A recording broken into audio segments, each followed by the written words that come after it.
হবে? 2 নম্বর প্রশ্ন হচ্ছে, সেই নির্বাচনে কি সকল রাজনৈতিক দল অংশ নিতে পারবে?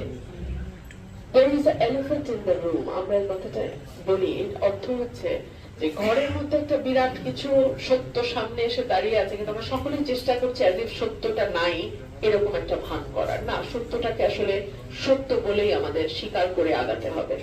আওয়ামী লীগকে কি নির্বাচনে আনা হবে? আওয়ামী লীগকে নির্বাচন করবে? কারণ আমরা দেখতে পাচ্ছি একটা বড় অংশ যারা এই গণ অভ্যুত্থানের স্টেক হোল্ডার, তারা কিন্তু চাইছে না যে আওয়ামী লীগ নির্বাচন করুক। তারা বলছে সকল বিচার শেষ করে নির্বাচন হবে। সুতরাং অনেক দিকে অনেক রকম প্রশ্ন আছে। আবার আওয়ামী লীগকে ছাড়া নির্বাচন করলে আমরা শুধু আজকে আর কালকে ভাবলে তো হবে না, আজ থেকে 10 বছর পরে কি হবে, 20 বছর পরে কি হবে, 50 বছর পরে এই নির্বাচনগুলোকে কিভাবে দেখা হবে? বলা হবে যে ওই 14-18-তে যা হয়েছে 24-এর নির্বাচন বা 25-এর নির্বাচনও তাই হয়েছে। তাই তো হবে, হবে না? তো সুতরাং এগুলো সকল কিছু মাথায় রেখেই তো নির্বাচনের পথটা আমাদের পাড়ি দিতে হবে। আওয়ামী লীগ যদি নির্বাচনে আসে, নির্বাচনের মাঠের পরিবেশ কি হবে?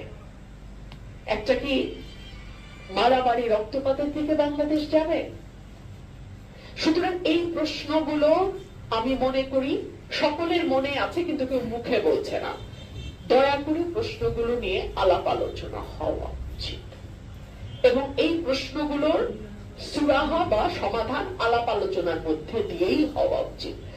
আর রাজনীতিতে ডেফিনেটলি যতটুকু ডিজাস্টার হওয়ার কথা ছিল হাসিনা পতনের পরে, এমনকি হাসিনারা ক্ষমতায় থাকার সময় নিজেরাই বলতো আমরা চলে গেলে লক্ষ লক্ষ মানুষ মারা যাবে, হাজার হাজার আওয়ামী লীগের কর্মীকে মেরে ফেলা হবে, বাংলাদেশের মানুষ কিন্তু যথেষ্ট ধৈর্যের পরিচয় দিয়েছে।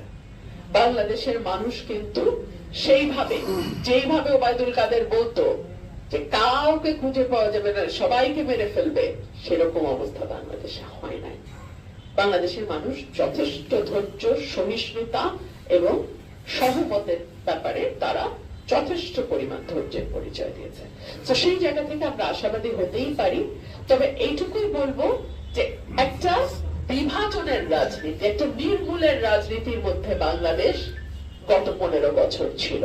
স্বাধীনতার পক্ষের শক্তি, বিপক্ষের শক্তি, মুক্তিযুদ্ধের পক্ষ বিপক্ষ, পাকিস্তান প্রেমী, ভারত প্রেমী ইত্যাদি ইত্যাদি ইত্যাদি নানান ভাবে বাংলাদেশের মানুষকে শার্পলি ডিভাইডেড, খুব খুব শক্তভাবে তাদেরকে বিভাজিত করে রাখা হয়েছিল।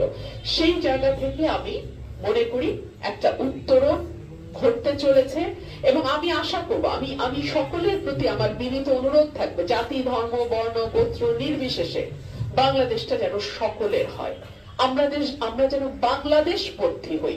আমি এক দল করি, আপনি ভিন্ন দল করেন, আরেকজন হয়তো আরেক দল করে, তাতে কিছু যায় আসে না ভাই।